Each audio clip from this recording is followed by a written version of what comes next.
Welcome to a new episode of Outside the Panels with your host, Johnny the Machine Hughes.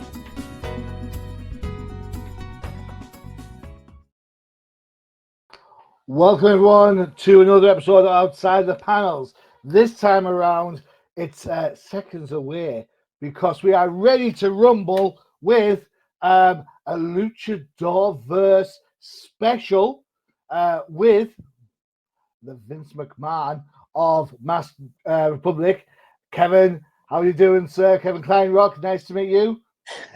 Thank you very much. Nice to meet you. The not the current Vince McMahon. We don't want that association. We don't want that. It's Vince McMahon of about the 90s. Okay. All right. No wife, no strife. That's what we're saying. Don't say I said that. I'm ready to tag in at a moment's notice. It's writer creator Diego Valenzuela. Diego, ¿cómo está? Mi amigo. Hello, muy bien. Thank you so much for having us. You are more than welcome. That's as close as I'm getting to practicing my Spanish. You know that, yeah. Anytime you want. I'm going to Ibiza in about 4 weeks. So any phrases you want to throw my way, clean ones, please. Don't make me look like an idiot. I can do that all by myself. So, gentlemen, so nice to have you on the show. Glad to be here. Thank you so much. We were talking before we started. Kevin, you've been into wrestling, around wrestling for a number of years. Is that right? Yeah, this is my 30th year since I was 16 years old. So it's been a while. Oh my God!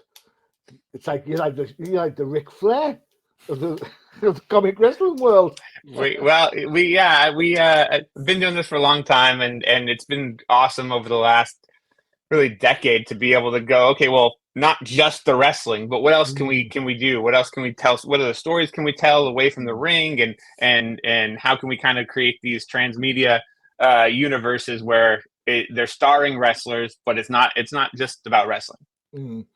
So Diego, that kind of leads into your kind of style then, because you're kind of tasked with the idea of, you know what, we've got these great characters, whether it be Rey Mysterio, who I'm sure we'll talk about later, The Undertaker, Bret Hart, all the classics, and yet now we're taking them outside of the squared circle, as it were. Look at me knowing all the lingo. It's amazing. Out of the squared circle and put them into sort of kind of Power Rangers territory, kind of, maybe a little bit. Is there an overlap? Is this how this works? I mean, yeah, sure. I'm not offended by that comparison, honestly, because the Power Rangers are awesome. So I think the key word here is that which Kevin already mentioned is that, yeah. So we are telling the story of these characters like outside of the ring. So what are they doing once they stop the fighting in the ring in front of the crowds? What are they doing to kind of protect the world, protect the universe? I think other people have made the comparison, and it's funny because it wasn't really something that we'd ever put the words to, but it's Clark Kent and Superman in terms of like, for us in our world, the wrestling and what happens in the ring, that's Clark Kent working at the Daily Planet, but really our stories have nothing to do with their day job, right? It's not about anything. It's not wrestling fighting. It is what is their real job that the world doesn't necessarily know about away from the ring. And I think you bring up Power Rangers is it's a nice comparison. I think one of the things that we really love about how the Luchaverse has evolved is that it is so many genres. Each kind of luchador and each luchador story world is kind of its own genre. Rey is action adventure. Tenebris is more horror. Solar and Super Astro is kind of this intergalactic adventure. Conan's this kind of action meets conspiracy theory thing. And so, I think that's one of the fun parts is that we get to bring all these different genres together as we kind of tell each of their stories. Okay, that's a great call. So what is it then about the luchadors that makes them so accessible to this type of story? Because we've seen cross-media wrestling stuff before. The Mickey Rourke movie, which is fantastic, takes an adult slant on wrestling. Heels, the Stephen Amell thing, I love that. That was great. So we've seen wrestling crossover before. What is it about luchadors that kind of create that kind of sense of, I was going to say mystery. Is that the wrong word to use when I'm talking about Rey Mysterio? I don't know. It's dead on. It's dead on. Diego, you want to answer that first? Yeah. So for me, it seems like a really natural connection to make it, because I've always thought of luchadores, having grown up in Mexico City, as the closest thing we have in real life to superheroes. Mm-hmm. Like, I love this idea of them having these costumes and these masks and these capes, and nobody knows their identity behind the mask, right? So there's this natural thing where you can go see a superhero battle in front of you and at the arena, right? And that is something that drew me from the start, since I was a kid. So since there is a very natural association between superheroes and comic books, I feel like luchadores and comic books are just as natural, because of the same thing. They are masked heroes fighting right among each other and in our universe with other things, creatures, all kinds of conflicts. So for me, it seems like a really natural, really obvious connection to make, and that's why I feel it's so seamless. It's so easy to read these characters fighting all kinds of creatures, of going fully supernatural, and it just seems to make sense. Even if you know Rey Mysterio, even if you've met him and seen him in person, it makes sense to see him going through these stories. The same with Tinieblas or any of these other characters. I think you're right. I do like the kind of mysticism and magic that goes with like the luchador wrestler. I mean, the Undertaker's the Undertaker. You know, I get that. When we tip our hats to the Undertaker for sure, but it's the luchador that kind of gets our imagination. And if you've got a heel that's a luchador, you just want that mask off, right? You just want that mask to come off. So, Kevin, it's kind of like there's a lot on stake for a luchador in any wrestling stroke universe saving, because he's saving face literally. Yeah, absolutely. Yeah, I was going to add to what Diego said. My partner in Mass Republic, Ruben Zamora. I grew up in Los Angeles, and I was a big comic book fan. I grew up reading comics, but Ruben, who grew up between LA and San Diego, never read comics. But to him, he would go to the Olympic Auditorium in Los Angeles, or he would go to the Auditorio in Tijuana, and he would see his superheroes in person. And they wore masks, and they wore capes, and they flew through the air. But he could actually also reach out and touch them. And now we promote events all over the country. And Ruben's favorite thing is seeing young kids and their reactions, and them being the ones running up and trying to touch their superheroes. And so, for us to be able to now go, okay, these kids can go home and imagine these worlds. And, even though the comic books here are kind of mature comic books in terms of just because of the violence and the type of storytelling that we do, as Mass Republic, we have content for kids from preschool to adults, and really trying to develop an entire universe where, at any age group, you could jump in and we've got content for you. And so the Luchaverse really does allow us to kind of take that imagination. And it's also, I don't know how familiar you are, but back in the 50s to the 70s, there were hundreds of these lucha libre films made. Santo versus the alien invaders, Blue Demon versus, Dracula. And so some of the inspiration definitely comes from there and from this lucha libre kind of film genre. Those are very campy, cheesy. They're very much like the Batman, 60s Batman television show. Yeah, great stuff. Fights in discotheques, and driving down the road with your cape flapping out the back of a convertible. Those types of images. And so, part of what we try to do here with the Luchaverse is, how do we modernize that? How do we take that the idea of luchadors in these outlandish adventures, but do it for a modern comic book fan? It's interesting because you mentioned about the maturity of the book. I suppose the modern day comic book fan is an older fan. It's a given. I must go to my local comic book shop 2 or 3 times a month, and every time I'm in there, I hardly see anybody under the age of 22. It's crazy. And yet wrestling, I think, has managed to maintain that entertainment value for young and old. So when my kids were watching it, and they tell me how great Stone Cold was, I'm like, nah, he's not as good as Bret Hart and all that. And as you get into it, And that's a fact. Bret Hart's the best there was, the best there is. Best there will be. Just saying. So then I guess try to translate that all ages appealed from wrestling into a medium that is a lot more. Well, I don't want to say old timers, but there is a lot more established readers rather than new readers. How is that a challenge then? Because I mean, wrestling, as I say, transcends all ages. Diego, do you have to kind of think about how you're plotting and how you're scripting for that? Well, if I'm honest, the something I've always thought about when writing, I've had experience writing, as Kevin says, for adults and for kids. I've always thought that the like good storytelling is good storytelling no matter the target audience. Love that. So what we're basically doing is I kind of studied what the original run of the comics was and what works, and kind of find a way to emulate that and find a way to tell the story the best way possible within the constraints of the medium and the project. And it usually seems to work. Like there's always something to be done. There's always some changes to be made between story and story, medium and medium. But the reality is that I think that a good story is a good story, right? And the correct way, there is no one correct way to do it. Good call. And we usually find it.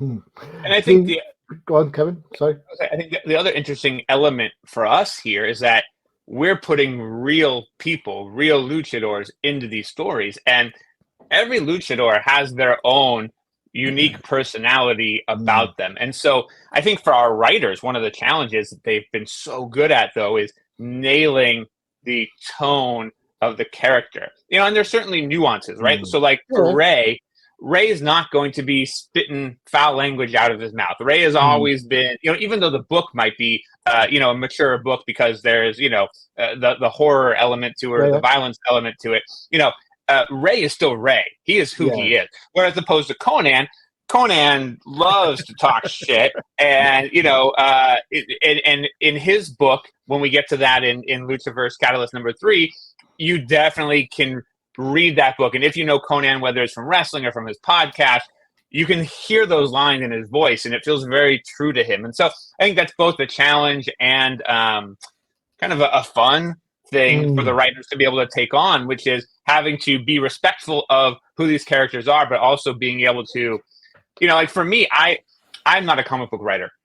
I would never attempt to do what Diego and the writers from number 1, Marco Lopez and Ivan Plaza did. But I've been writing wrestling for 30 years. So I've written promos and I've written stories, and so how to speak for the characters and how to get inside of how they would act in the situation, how they would talk in the situation. That's where I've got a little bit of experience. And so I can read a script that gets submitted as a, first draft and say, this is a great story, but let's, maybe change this, or he wouldn't say this, or, so I can kind of add my editorial sense to it. Cool. And I suppose the biggest challenge is you've handled it already, because I mean, you can't have a story about wrestlers in the ring because that's what the wrestling shows are for.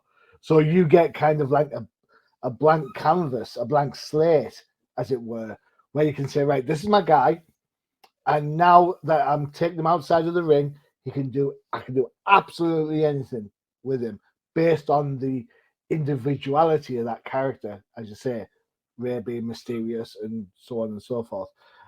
Is that kind of freeing then? Is you kind of like, Diego, you kind of like, right, next, let's go. And you can still feel a little constrained by anything. This is gonna sound kind of romantic, but I've never felt constrained as such. Good. Because as Kevin said, there is a certain challenge to really capture the voice, but that doesn't mean there isn't kind of a wiggle room to play around with this character and this voice, and there's always a space to add humor, and there's always a space to add certain to be creative with the interactions between these characters, which is probably the most fun I've had, is how to kind of imagine the interactions between the characters, how they would get along, how they would talk to one another. What does this web look like? That was a lot of fun for me to do. So I never felt genuinely constrained, because I don't think my instinct as a writer has ever taken me anywhere where it would be inappropriate to go. Right. So that's also something that's very cool, because pretty much every idea I've pitched to Kevin about these characters and about these stories and everything that's been established and everything that we're moving towards, I don't think he's ever really shut me down in any way. I think he's only said, like, just consider this or just consider that. So I think at least my instinct is going in the right direction, which is why I've never felt constrained. So that's one of the most fun things to do. Cool. Excellent. That's a good shout. Well done, Kevin. Editor extraordinaire there. Yeah, flexing his old biceps. Before we go for a break, we are talking wrestling and we are talking luchadors. So then, you know what? I've already pinned my wrestler fave out there. I already put that out. You know, Bret Hart is the guy for me. Kevin, favorite wrestler of all time?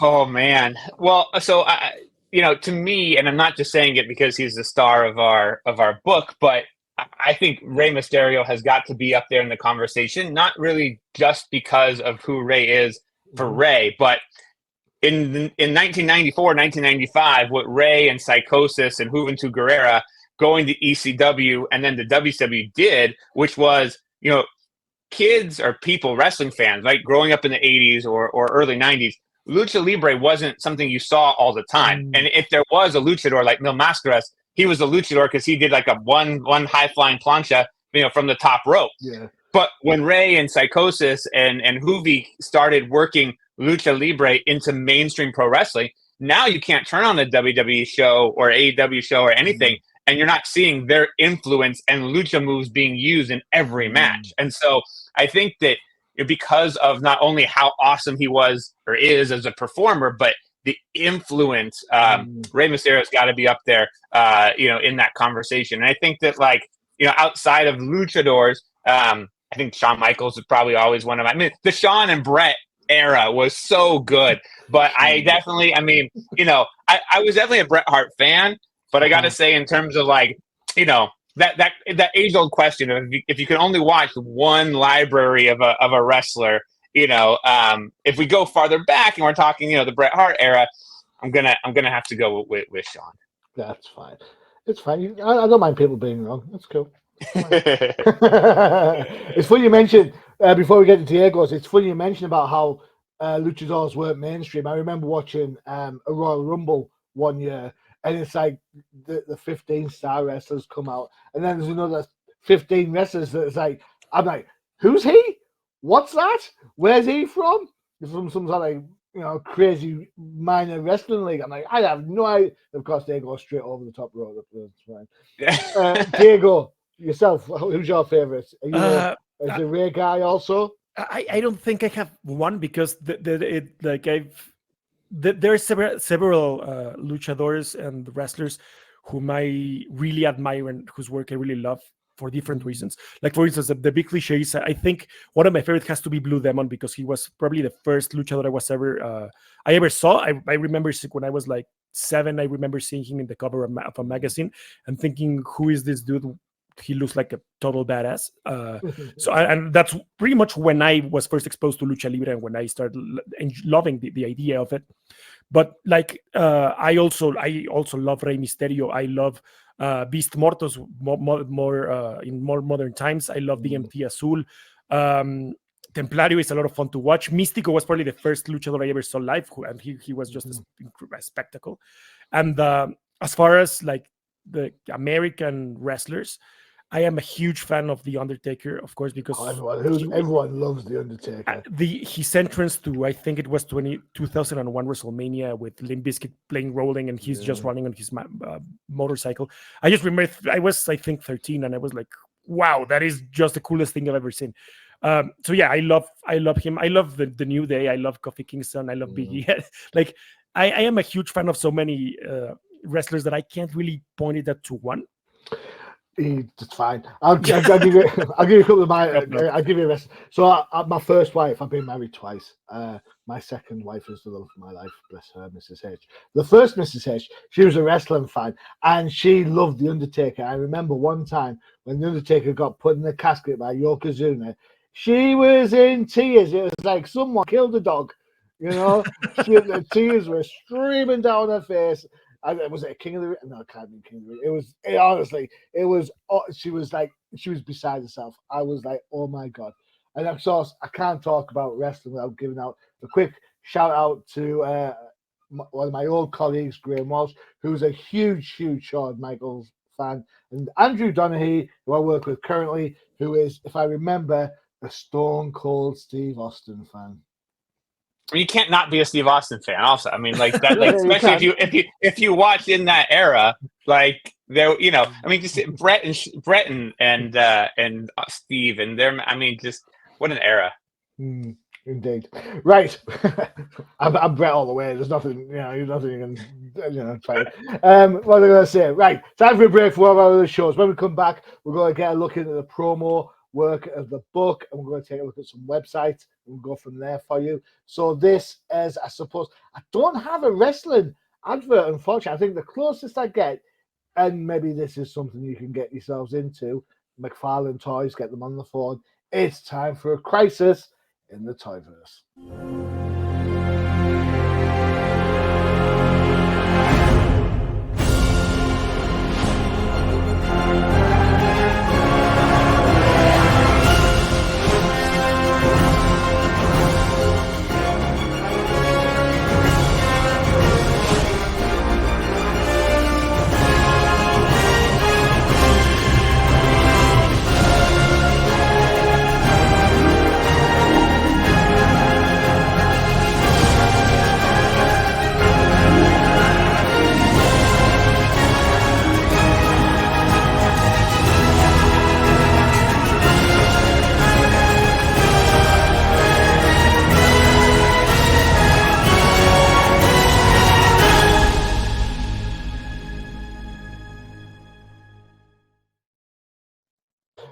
For the record, I came close. There was a Mysterio in there. It was just the wrong one, right? Yeah, that's awesome. I love that. So, Bobo, check out his Twitter. Check him out on Crisis and Toyverse for all your figures news. Bobo, shout out. Get some wrestling figures on, man. Get it done. Right. We've got figures. If he needs figures, we can send them some. Right here. All right, oh, brilliant. I'll hold you that. I'll hold you to that for sure. Right, let's have a look at the book. You were kind enough to send some promo stuff through. Always great when we get promo stuff. Love this cover. This cover is an absolute shades of G.I. Joe, maybe. It's so Leo Colapetrio who did this. And actually, this is we have connecting covers across all three with his art. So this is cover B. So all three cover Bs are going to connect. He's just an incredible artist. And yeah, we're very excited to have that. I think just with Tenebris's mask, a lot of our artists have been able to do such cool stuff with the with the reflections and different things, because it really is just this whole black space, which makes him, I mean, literally looks like he walked out of a comic book. And actually, his father, Tenebris Sr., after El Santo, was the first luchador in Mexico to have his own comic book series in the 80s. And so really cool now that we get to kind of continue the legacy of the luchador, and now in our own comic book universe. Diego, what's it like when you see these kind of, we talk about the mysticism of the characters, how each one has their own sort of history, their own voice, the whole nuance and stuff. How fun is it to build into that, to actually, you're creating like more, I suppose, content, more context, more history for characters that you might not always see on the TV. It's honestly, it feels like a blessing and a privilege, because it's something that I've always thought as a writer and as a creator of content, especially on context like this, with characters who have many fans. I always like to think, if I ever get the chance to give to someone what someone gave to me when I was a kid. The kind of stuff that inspired me to become a writer, to become an artist, to start working out. I don't know if I can be on the other side of that idea, of that exchange. I've always felt blessed. So what Kevin is saying, like continuing this legacy with these characters, and just like this is one of my favorite covers. Like Leo Colapietro is just incredibly talented, and the connecting covers are just gorgeous, and I can't wait for you guys to see them all. And it is genuinely inspiring to me, and I feel so privileged to be a part of this, so that maybe some kid is going to read these comics and they'll go, holy crap, I love this character. I want to buy Tinieblas' mask. I want to become a wrestler. I want to read everything I can about these characters, like I did when I was a kid.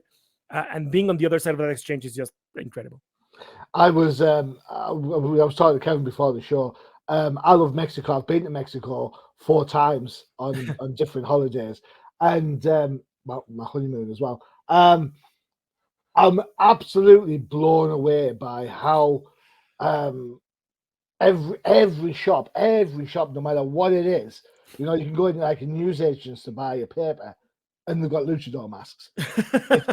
it's like such a tradition, such a standard, and I was looking for a Spider-Man luchador for one of the other pods I was doing. I couldn't find one like adult size, and I was like, surely to God, you can get a Spider-Man. Yeah, they do, yeah. You gotta be able to. Maybe I was looking in the wrong place. I don't know. That is just a very, very important part of it as well. Like there is a definite cultural component to these comics. They are important to the culture of Mexico, with which I grew since I was a kid. So that is also a really cool thing to be a part of Mask Republic that is bringing this beyond Mexico, and to kind of help with that it's awesome. That's a good call, isn't it? It's not just entertainment; it is history, isn't it? So that's good. Cool. Look, hey, up. That's coming off the turnpike, isn't it? That's like off the top. So, and then some. and we got really lucky. So Ben Harvey, who's done a ton of covers now for Marvel and a lot of big titles. Ben actually drew this whole book slightly before he became kind of the big cover artist that he is today. So not only do we have great art, this was one of the variant covers that he did, but he actually is the artist for the entire Rey Mysterio story.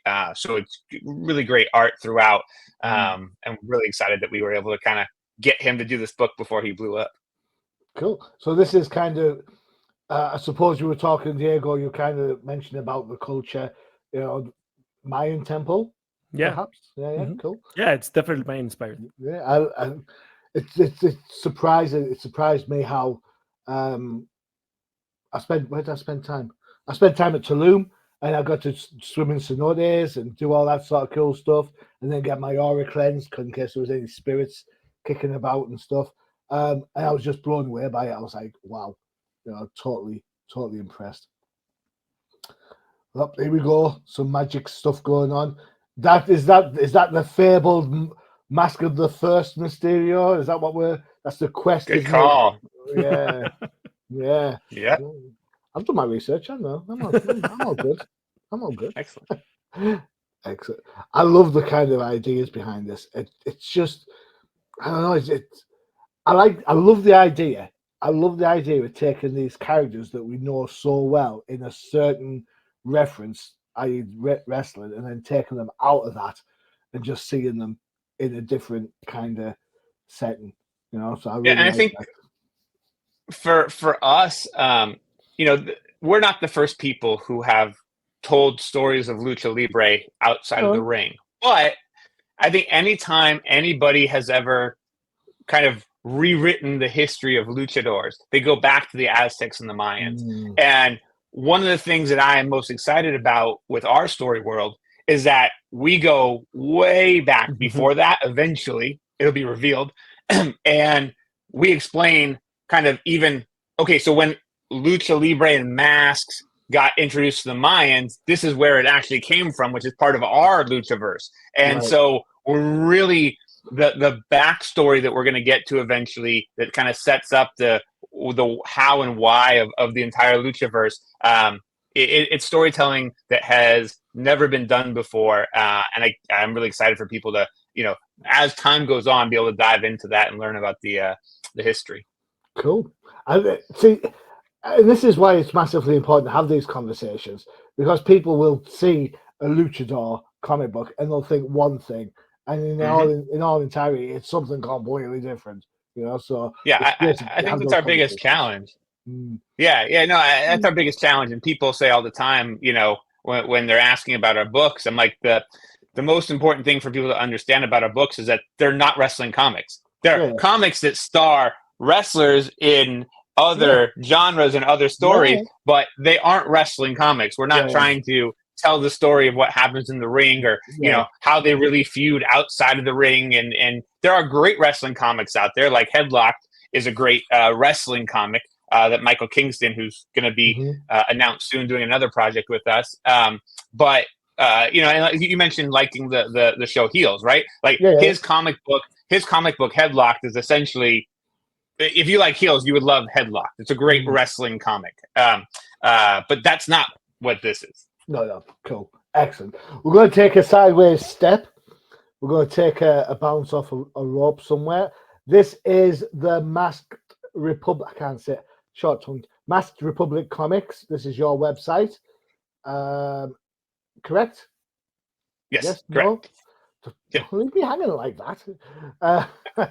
For all this, you've got your homepage, your comic store, apparels. You've got, look at the cover. Oh, look at them.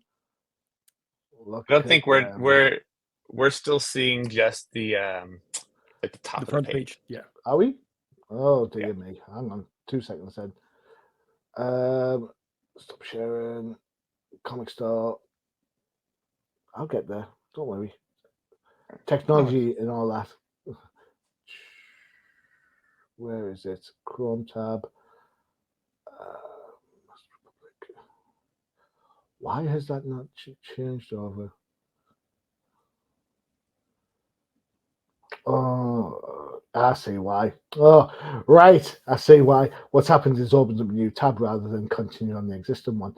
There we go. It's fine. I'm there. Ta-da! Beautiful. Look at that. There we go. Some absolutely gorgeous covers. Now the prices, because I'm in the UK, are set to your website's put in pounds for me, so that's great. Thanks, guys. Appreciate that. Yeah, and also just because, so these are all three Luchaverse Catalyst releases are double issues. So they're 48 pages. They have a slightly higher price point. But yeah, it's 48 pages of story. And so we're excited to get people to kind of dive right in and still leave them wanting more, but you're gonna get a lot in these first 3 issues. Who came up with the idea for cover D, by the way? So cover D by a great artist named Andy Bellinger, who actually is a pro wrestler in Canada as his side hustle. But I think it was Kevin at Massive who came up with the idea of the Superman versus Ali homage cover. And we love this cover. The cover is so good. Cover is very, very good. I like that a lot. That is very, very and actually good. if you know wrestling, you might spot a number of other wrestlers, especially Canadian wrestlers, in the crowd, similar to how in the original Ali versus Superman, there were celebrities in the crowd and other characters in the crowd. You can see the one. So Andy, the artist, is actually the guy to the very right with the crazy hair. That guy, yeah, that's the artist. And this guy Green Phantom is a fairly well known independent wrestler in Canada. See, I thought that was Bane. I thought that was Bane from Batman. It's like, but Bane's a luchador, right? Yes. Yeah, that's why. I mean, that's why I think Diego's got a Bane mask on his wall behind him. Oh, there we go. Yeah. Cool. But yeah, no, that's a great cover. Like that. Cool. So we've jumped side. This is massivepublishing.com. Yeah, and we'll the reason. The reason. Oh yeah, no. We know that there's a lot of wrestling fans who might not be as familiar with where's my local comic book shop, and going and having a pull list. And so where traditionally I know Massive doesn't really sell on their site until after something's been released, we wanted to make it easy for wrestling fans to pre-order certain covers. There are more covers that are available exclusively for comic book shops. But we've got a number of 5 covers that are available, including those super cool metal and foil variants. So personally looking forward to getting my hands on some of those, because I haven't seen those for our stuff ever before. So I'm really excited. Well, I suppose the idea here is you're the boss, so you can keep one. That's what I'm saying. That is the plan. A bit harsh, but still. This is your massive publishing again. You mentioned all ages, so you've got other things going on, like little Popeye there. Oh, look at that.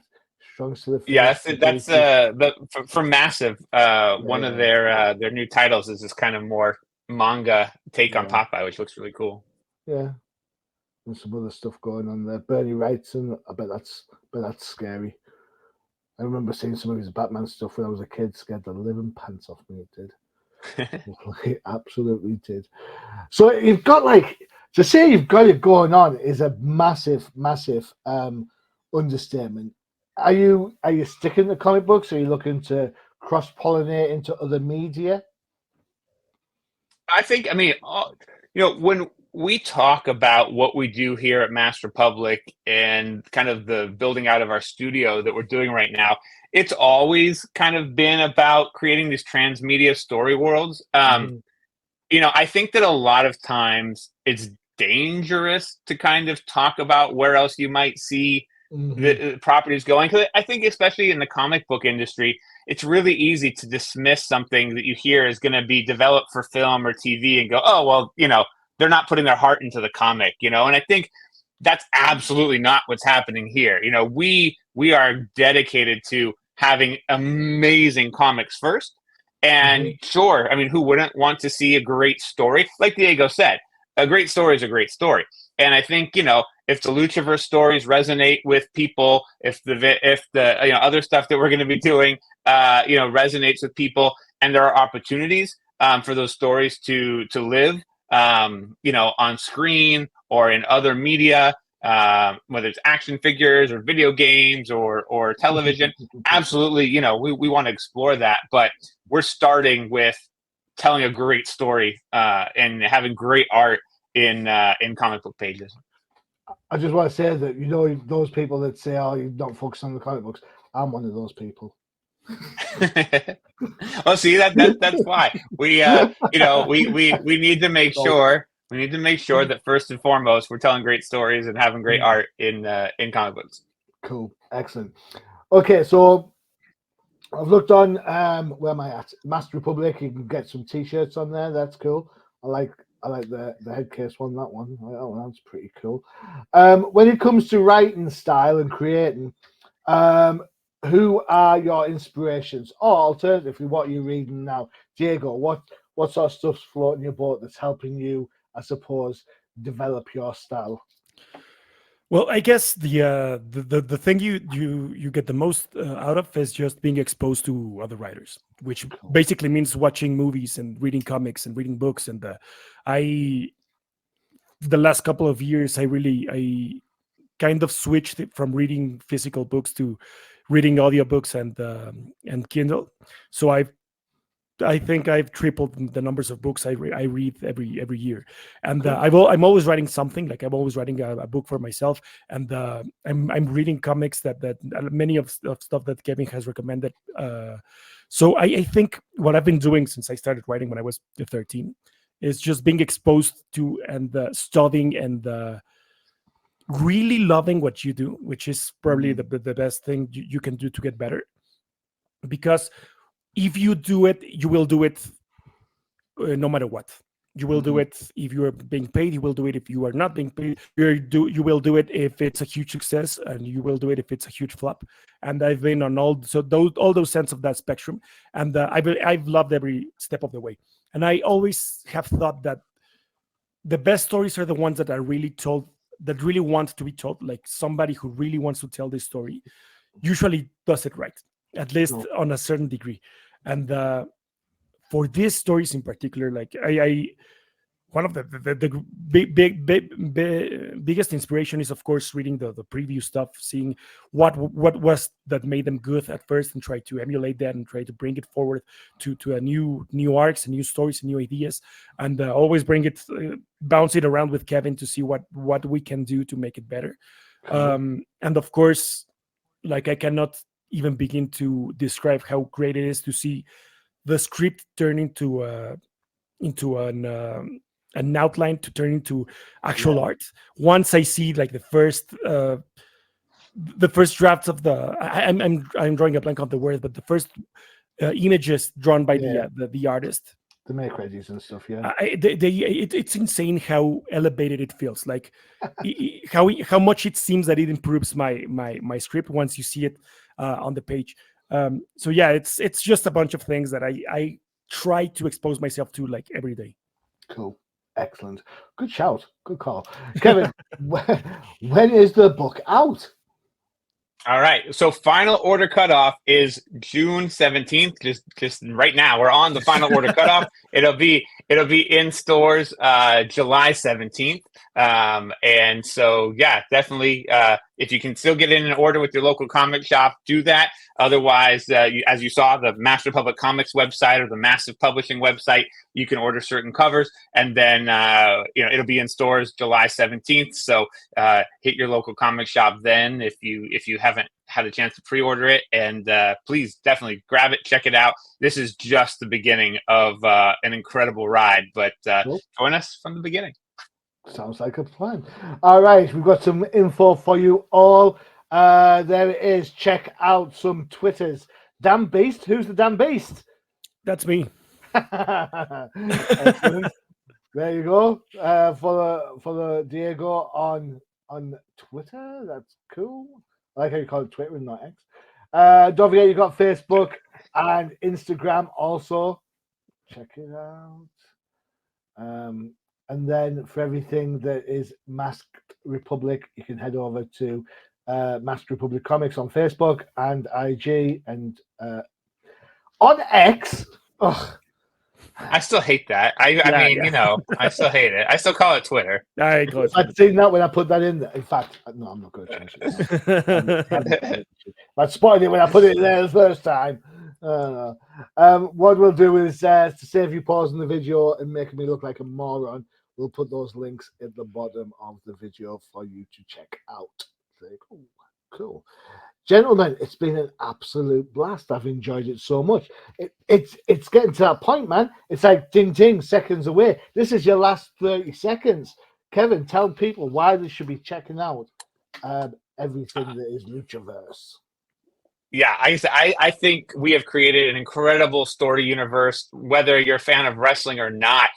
These are great stories, exciting adventures. You've got horror in there with Tenebles Jr. And as we move on, we're going to be able to expose fans of other genres as well to just a great storytelling, and really love how Diego brings it all together and pushes us into the future. So just if you're fans of comics, good stories, great art, then definitely check out the Luchaverse and let us know what you think too. I'm very big on like letters pages in the back because that's how I grew up. So we encourage you, check it out, send us a letter, and I look forward to seeing people's reactions. Cool. Diego, your last shout. Why should people be checking the book out? We're just telling cool stories with great characters. You will have fun. You will enjoy it. There's something for every fan of any genre. That we have horror, we have adventure, we have martial arts, and most of all, we have lucha libre, which is always awesome. So, yeah, just join us.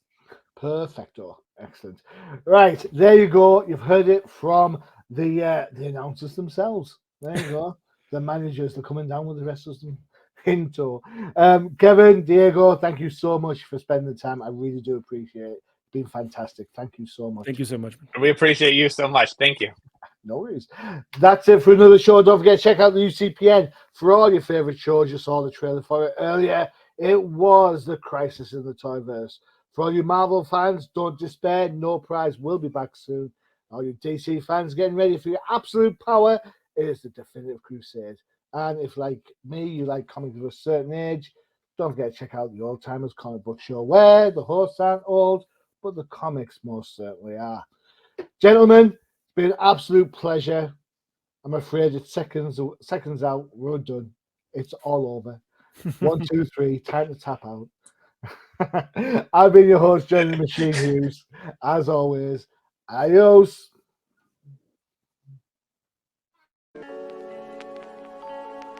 Visit undercovercapes.com for the latest and greatest podcasts via the Undercover Capes Podcast Network. Also visit our parent company website, comiccrusaders.com, all about comic pop culture.